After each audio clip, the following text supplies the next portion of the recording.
95 pensioners के लिए आज एक खुशखबरी देने वाला हूं और वास्तविकता में ये खुशखबरी आपको भी काफी पसंद आएगी कि जो मेहनत आप लोगों ने आंदोलन के माध्यम से की है, आपका आंदोलन कहीं ना कहीं साकार होते हुए नजर आ रहा है। लेकिन यहां पर एक बात आप लोगों को बताना चाहूंगा कि थंबनेल में आप लोगों ने ये पढ़ा कि तीनों मंत्रालय का ऐतिहासिक फैसला आ चुका है और उन्होंने ये कहा कि अगर प्रधानमंत्री मोदी जी ये कह दे कि ठीक है भाई पेंशन दे दो, तो इंस्टेंटली आपके द्वारा की जाने वाली जो मांगे, तीनों मांगे 7,500 रुपए प्लस में डीए प्लस में मुफ्त चिकित्सा, तीनों के लिए हम एग्री हो जाएंगे यदि प्रधानमंत्री जी ऐसा कह देते हैं तो। लेकिन अब बात यहां पर आपको समझनी पड़ेगी कि ईपीएफओ और अन्य मंत्रालयों ने ऐसा क्यों कहा, क्या रीजन है। क्योंकि अभी हाल ही में जस्ट इसके पिछले वीडियो में मैंने आप लोगों को ये बताया था कि ईपीएफओ ने एक ऐतिहासिक फैसला लिया और पेंशन वृद्धि पर इन्होंने अपना प्रस्ताव रख दिया कि 3 चरणों में हम ईपीएस 95 के पेंशनर्स की पेंशन बढ़ाने को बिल्कुल एग्री है। लेकिन यहां पर अब ट्विस्ट क्या आया है, ये थोड़ा समझने का प्रयास करना कि ये जो मंत्रालय है इन्होंने ऐसा फैसला क्यों लिया और प्रधानमंत्री कार्यालय की ओर से क्या रिएक्शन आया या नहीं आया। यहां पर ये बात आप लोगों को जानने की आवश्यकता है। मतलब मेरे दिमाग में कुल मिला के एक बात तो आ गई है कि ईपीएस 95 पेंशनर्स के द्वारा जो आंदोलन किया जा रहा है, जिसमें एज अ लीड रोल के रूप में अशोक राउत जी, ये बात हम जानते हैं भाई, जितनी मेहनत आंदोलन के माध्यम से आप लोगों ने की है, इतना तो कंफर्म हो रहा है कि आपकी जो मांग है वो कहीं ना कहीं सफल होते हुए नजर आ रही है। लेकिन ईपीएफओ के द्वारा 3 चरण में पेंशन मिनिमम 3,000 से प्रारंभ करने की बात की गई थी और आंदोलन कमेटी ने, जो ईपीएस 95 की आंदोलन कमेटी है, इन्होंने वहां पर नकारते हुए क्लियरली कह दिया कि हमारी जो मांग है, इतने लंबे समय से हम लोग जो आंदोलन कर रहे हैं, अगर यहां पर इस बात को लेकर हम लोग यहां पर ठंडे हो गए तो हो सकता है कि हम आगे नहीं बढ़ पाएंगे। जो पेंशन हमें अभी की स्थिति में चाहिए, 2025 के इस सत्र में चाहिए, वो हमें 2028 में मिलेगी। 3 साल के बाद में इस बात को लेकर थोड़ी सी आनाकानी हो गई है और इस आनाकानी को लेकर इन तीनों मंत्रालय ने ये कहा कि भाई साहब अगर प्रधानमंत्री जी बोल देंगे ना तो ठीक है हम कर देंगे। आगे आप बताइए क्या करना है। अब ये एक्टिविटी कैसे हुई ये पता चलेगा आप लोगों को इस वीडियो के माध्यम से। चलिए तो बढ़ेंगे हम लोग आगे। तो भाई साहब ये तो आप लोगों ने पढ़ लिया। अब यहां तक भी हम लोगों ने, यहां तक यानी इस प्रकार से मंत्रालयों का ईपीएस 95 पेंशनर्स के आगे समर्पित हो जाना कोई आम बात तो है नहीं, भाई नॉर्मल तो है नहीं, क्योंकि इतना संघर्ष जो हम लोगों ने किया है, यहां तक कि हमने वार्निंग तक दे दी थी कि भाई साहब अगर बात नहीं मानी तो पूरे देश में जितने भी ईपीएफओ कार्यालय सबके आगे धरना देंगे। धरना दिया भी, सब परेशान हो गए भाई साहब। यहां पर ईपीएस 95 अशोक राउत की हुंकार देश भर के ईपीएफओ ऑफिस में हड़कंप मच गया था, धरने दिए गए थे। अब इसी बात को ध्यान में रखते हुए यहां तक कि प्रधानमंत्री ऑफिस से इनको बुलाया गया कि भाई साहब आप आओ। जब ये वहां पर गए तो फाइनली इनसे डिस्कस हुआ। डिस्कस होने के बाद में जितने भी आंकड़े इनके दिमाग में थे, जितने भी एनालिसिस इन लोगों ने किए थे, वो सारे आंकड़े, सारी रिपोर्ट वहां पर दी गई। जब रिपोर्ट, तो साथियों ईपीएस 95 पेंशनर्स के लिए आज एक खुशखबरी देने वाला हूं और वास्तविकता में ये खुशखबरी आपको भी काफी पसंद आएगी कि जो मेहनत आप लोगों ने आंदोलन के माध्यम से की है, आपका आंदोलन कहीं ना कहीं साकार होते हुए नजर आ रहा है। लेकिन यहां पर एक बात आप लोगों को बताना चाहूंगा कि थंबनेल में आप लोगों ने ये पढ़ा कि तीनों मंत्रालय का ऐतिहासिक फैसला आ चुका है और उन्होंने ये कहा कि अगर प्रधानमंत्री मोदी जी ये कह दे कि ठीक है भाई पेंशन दे दो, तो इंस्टेंटली आपके द्वारा की जाने वाली जो मांगे, तीनों मांगे 7,500 रुपए प्लस में डीए प्लस में मुफ्त चिकित्सा, तीनों के लिए हम एग्री हो जाएंगे यदि प्रधानमंत्री जी ऐसा कह देते हैं तो। लेकिन अब बात यहां पर आपको समझनी पड़ेगी कि ईपीएफओ और अन्य मंत्रालयों ने ऐसा क्यों कहा, क्या रीजन है। क्योंकि अभी हाल ही में जस्ट इसके पिछले वीडियो में मैंने आप लोगों को ये बताया था कि ईपीएफओ ने एक ऐतिहासिक फैसला, आप लोगों ने थंबनेल में पढ़ा, बिल्कुल मोदी गवर्नमेंट आने वाले समय में हिलने वाली है और ये विचारधारा उनके मन में भी अब आने लगी होगी कि भाई साहब यदि अभी भी ईपीएस 95 पेंशनर्स की बात को नहीं माना तो डेफिनेटली आने वाले समय में मोदी गवर्नमेंट हिलने वाली है। और इसके पीछे रीजन क्या है वो तो खैर आप लोगों को पता ही है। आप लोग ये कहोगे सर ईपीएफओ ने फाइनली पेंशनर्स की मांग तो खासकर स्वीकार कर ही ली थी कि ठीक है हम आप लोगों की जो डिमांड है उनको फुलफिल करने के लिए रेडी, लेकिन उस हिसाब से नहीं। 7,500 की डिमांड थी प्लस डीए प्लस मुफ्त चिकित्सा, लेकिन ये क्या देने को तैयार थी कि 3,000 रुपए हम प्रति माह आपको देने को तैयार है। 3 चरणों में बात हुई थी। इस पर ईपीएस 95 जो पेंशनर्स है हमें नहीं चाहिए, इससे बेहतर होगा कि हमारा जो जमा पैसा है ना वो हमें वापस कर दो। पेंशन भाड़ में जाने को फर्क पड़ता है, लेकिन गवर्नमेंट आपकी जब आगे आने वाले समय में जो इलेक्शन होगा तब हम आपको देख लेंगे। तमाम प्रकार के जो ईपीएस 95 वो भी आप लोगों को दिखाने वालों किस प्रकार के कमेंट किए गए, कमेंट भी आप लोग पढ़िएगा और उसके बाद में प्रयास जरूर करेगा कि भाई आप क्या चाहते हैं और किस प्रकार से इनका आंदोलन साकार होगा। ठीक है, तो बढ़ेंगे हम लोग आगे अपने सेशन में। तो भाई सब हिल गई मोदी गवर्नमेंट।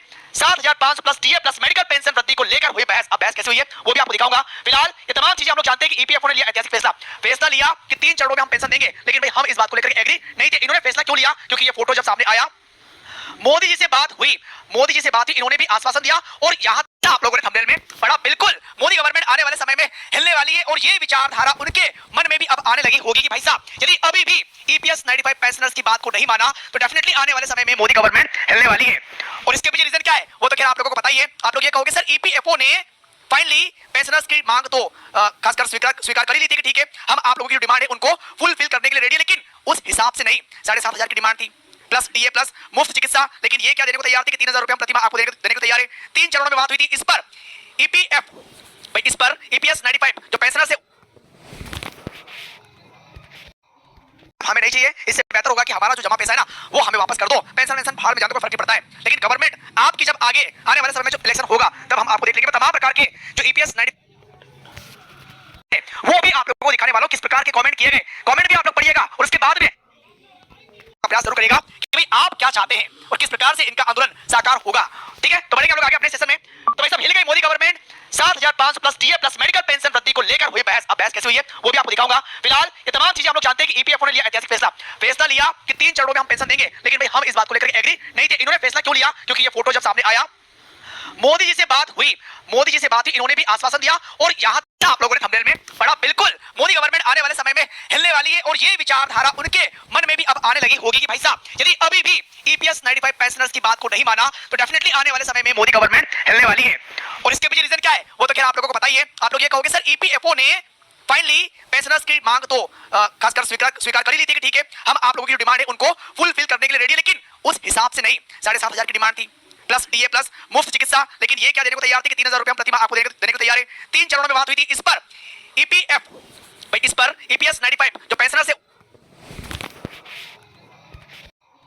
हमें नहीं चाहिए, इससे बेहतर होगा कि हमारा जो जमा पैसा है ना वो हमें वापस कर दो। पेंशन भाड़ में जाने को फर्क नहीं पड़ता है, लेकिन गवर्नमेंट आपकी जब आगे आने वाले समय में जो इलेक्शन होगा तब हम आपको देख लेंगे तमाम प्रकार के जो ईपीएस 95 वो भी आप लोगों को दिखाने वालों किस प्रकार के कमेंट किए गए। कमेंट भी आप लोग पढ़िएगा और उसके बाद में प्रयास जरूर करेगा कि भाई आप क्या चाहते हैं और किस प्रकार से इनका आंदोलन साकार होगा।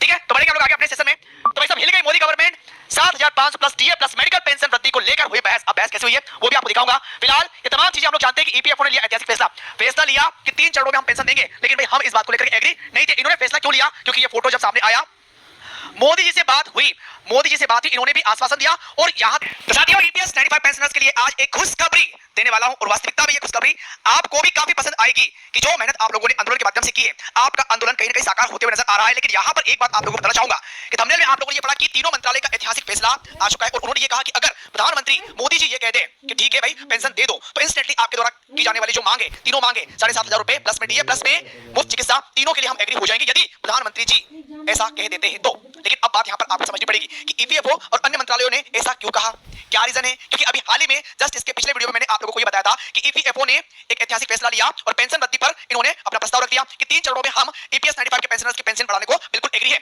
लेकिन यहां पर अब ट्विस्ट क्या आया है ये थोड़ा समझने का प्रयास करना कि ये जो मंत्रालय है इन्होंने ऐसा फैसला क्यों लिया और प्रधानमंत्री कार्यालय की ओर से क्या रिएक्शन आया या नहीं आया। यहां पर ये बात आप लोगों को जानने की आवश्यकता है। मतलब मेरे दिमाग में कुल मिला के एक बात तो आ गई है कि ईपीएस 95 पेंशनर्स के द्वारा जो आंदोलन किया जा रहा है जिसमें एज अ लीड रोल के रूप में अशोक राउत जी, ये बात हम जानते हैं भाई जितनी मेहनत आंदोलन के माध्यम से आप लोगों ने की है इतना तो कंफर्म हो रहा है कि आपकी जो मांग है वो कहीं ना कहीं सफल होते हुए नजर आ रही है। लेकिन ईपीएफओ के द्वारा 3 चरण में पेंशन मिनिमम 3,000 से प्रारंभ करने की बात की गई थी और आंदोलन कमेटी ने जो ईपीएस 95 की आंदोलन कमेटी है इन्होंने वहां पर नकारते हुए क्लियरली कह दिया कि हमारी जो मांग है इतने लंबे समय से हम लोग जो आंदोलन कर रहे हैं अगर यहां पर इस बात को लेकर हम लोग यहां पर ठंडे हो गए तो हो सकता है कि हम आगे नहीं बढ़ पाएंगे। जो पेंशन हमें अभी की स्थिति में चाहिए 2025 के इस सत्र में चाहिए वो हमें 2028 में मिलेगी। 3 साल के बाद में इस बात को लेकर थोड़ी सी आनाकानी हो गई है और इस आनाकानी को लेकर इन तीनों मंत्रालय ने यह कहा कि भाई साहब अगर प्रधानमंत्री जी बोल देंगे ना तो ठीक है हम कर देंगे। आगे आप बताइए क्या करना है। अब ये एक्टिविटी कैसे हुई ये पता चलेगा आप लोगों को इस वीडियो के माध्यम से। चलिए तो बढ़ेंगे हम लोग आगे। तो भाई साहब ये तो आप लोगों ने पढ़ लिया। अब यहां तक भी हम लोगों ने यहां तक यानी इस प्रकार से मंत्रालयों का ईपीएस 95 पेंशनर्स के आगे समर्पित हो जाना कोई आम बात तो है नहीं, भाई नॉर्मल तो है नहीं। क्योंकि इतना संघर्ष जो हम लोगों ने किया है यहां तक कि हमने वार्निंग तक दे दी थी कि भाई साहब अगर बात नहीं मानी तो पूरे देश में जितने भी ईपीएफओ कार्यालय सबके आगे धरना देंगे। धरना दिया भी, सब परेशान हो गए भाई साहब। यहां पर ईपीएस 95 अशोक राउत की हुंकार देश भर के ईपीएफओ ऑफिस में हड़कंप मच गया था, धरने दिए गए थे। अब इसी बात को ध्यान में रखते हुए यहां तक कि प्रधानमंत्री ऑफिस से इनको बुलाया गया कि भाई साहब आप आओ। जब ये वहां पर गए तो फाइनली इनसे